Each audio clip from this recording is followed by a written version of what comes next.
Estamos de volta com mais um episódio do podcast Tese de Investimentos. Eu sou Jéssica Mello, editora no Investing.com Brasil, e aqui a gente conversa com diversos analistas a respeito de uma mesma ação.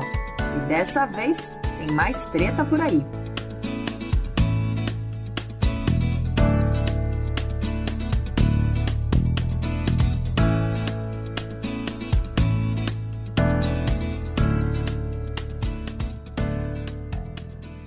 Teve lucro nas alturas, troca de alto escalão, privatiza, não privatiza, muda todo mundo de novo e a cerejinha do bolo vai fazer doer no bolso do brasileiro em breve, mais do que já está fazendo. Já sabe, né? A gente está falando da Petrobras, a estatal de produção de petróleo no Brasil. Em pleno feriado de Corpus Christi, o presidente da República, Jair Bolsonaro, pediu que a Petrobras não fizesse novos reajustes nos preços. A gente espera que a Petrobras não reajuste os combustíveis, que eles têm total liberdade, eu não mando nada lá.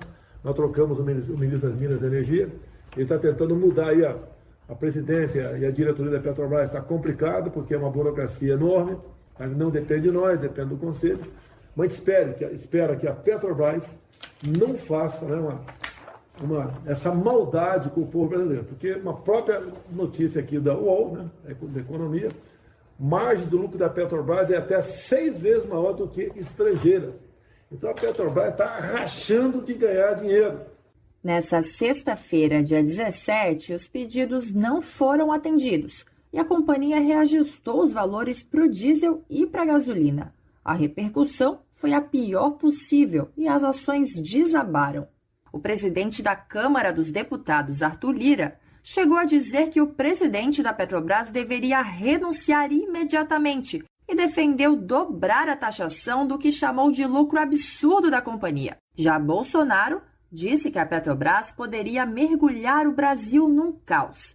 Usando as redes sociais, o presidente da República disse, abre aspas, o governo federal, como acionista, é contra qualquer reajuste nos combustíveis, não só pelo exagerado lucro da Petrobras em plena crise mundial, bem como pelo interesse público previsto na lei das estatais, fecha aspas. Ainda chamou a alta de traição e defendeu uma CPI para investigar o conselho da companhia. A estatal se defendeu por meio de uma nota e disse que apenas busca o equilíbrio de preços com o mercado global. Mas tendo em vista a escalada dos preços do petróleo nos últimos meses, impulsionados pela guerra da Ucrânia, os combustíveis viraram a pedra no sapato do presidente, que é criticado pelas altas taxas de inflação no seu governo. Para falar um pouco das ações da companhia, eu conversei com Sidney Lima, que é analista de investimentos da Top Game, Felipe Soares, que é chefe de análise da Orama,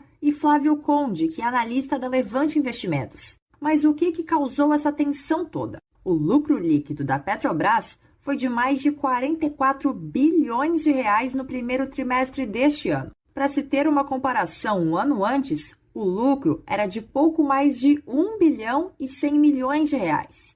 Felipe Soares, que é chefe de análise da Orama, acredita que a expectativa para os próximos trimestres é que o lucro fique nessa linha ou ainda acima desse patamar. A gente está com esse número particularmente alto desde março, né, quando a gente começou com a guerra da Ucrânia lá, chegou a superar o nível de $130 o barril do Brent, né, do contrato europeu, que é utilizado como benchmark aqui para os negócios brasileiros. Então, a nossa perspectiva é de que esse lucro deverá continuar ou ficar ainda maior ao longo de 2022, conforme o preço do petróleo se mantenha nesse patamar alto que ele está até esse momento específico, né? Isso acontece por causa da alta do petróleo que é repassada para os brasileiros por causa da política de paridade de preços da companhia. Sidney Lima, que é analista de investimentos da Top Game, explica que a empresa faz a precificação em parâmetros internacionais. A receita da Petrobras, ela é uma receita que ela basicamente ela é pautada em uma receita dolarizada. Por mais que a gente tenha aí um alto nível de venda para o contexto local, a precificação, por mais que tenha toda essa briga e tudo mais, ela é feita pautada em parâmetros internacionais. E todo o contexto de instabilidade geopolítica, veio aí todo esse parâmetro de guerra, isso tudo fez com que nós tivéssemos uma escalada como se não houvesse amanhã de um preço altista para o petróleo. Depois da alta, o ministro André Mendonça, do Supremo Tribunal Federal, o STF, determinou que a estatal informe quais os critérios que são adotados para essas mudanças. E vem mais saia justa por aí, gente, mais eita atrás de vixe que o sertanejo, meu povo.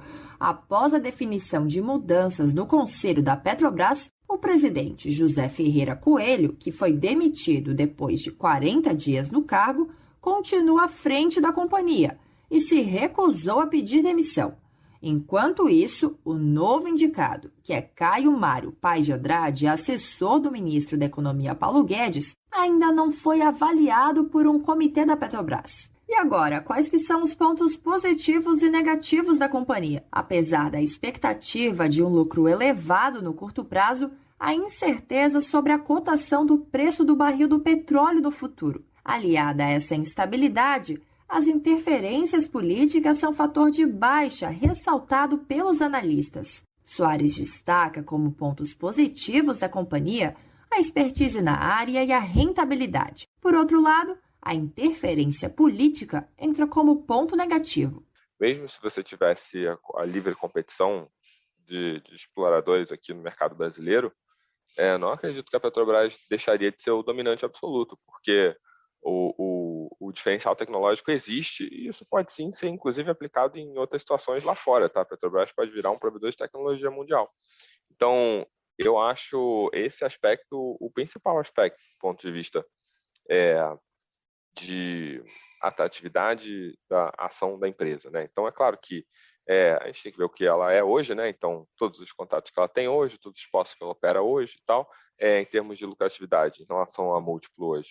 O preço está muito bom, mas também, né, a gente não pode ver o múltiplo corrente e achar que isso vai ser sempre para o futuro, porque o petróleo também já teve a $120 o barril no passado, mas também já teve a $20.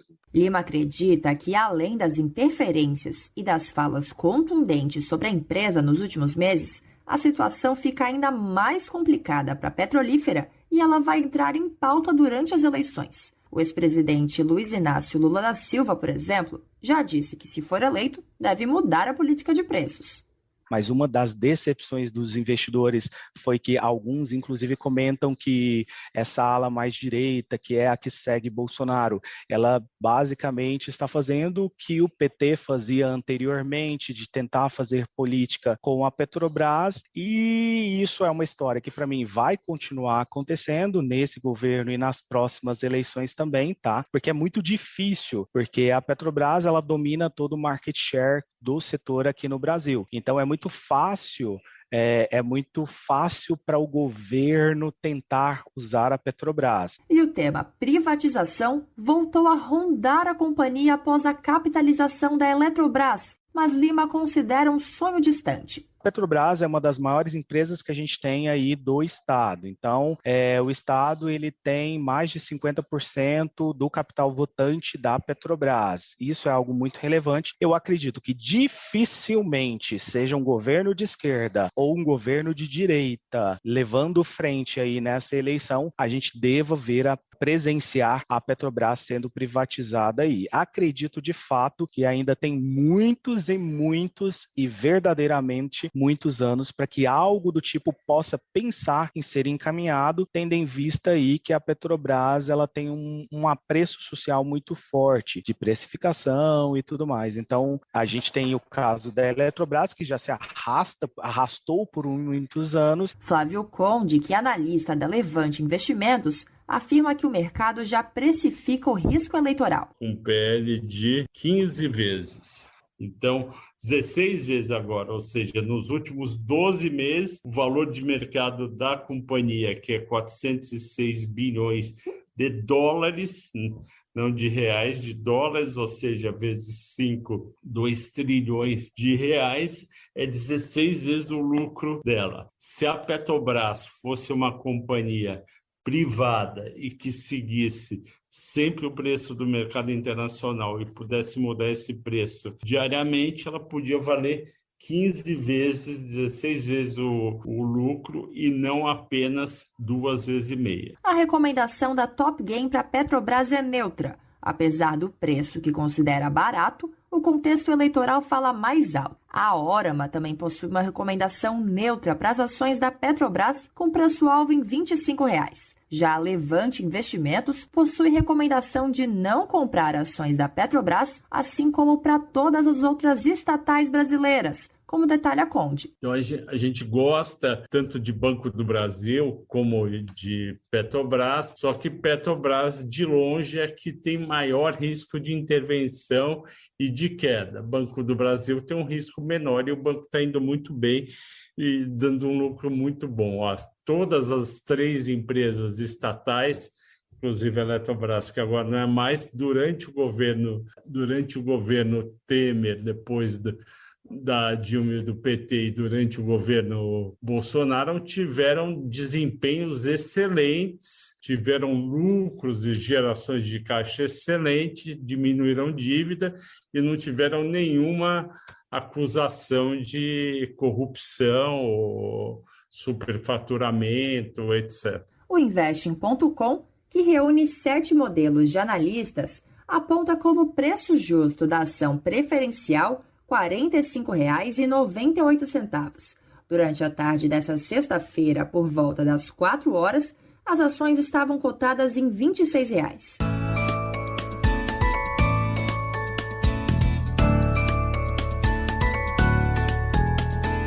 Esse foi mais um episódio do podcast Tese de Investimentos. Se você gostou desse episódio, é só seguir a gente tanto aqui na plataforma de áudio como nas outras redes sociais. A gente está no Instagram, LinkedIn, Facebook, Twitter e temos também site e aplicativo. Até mais!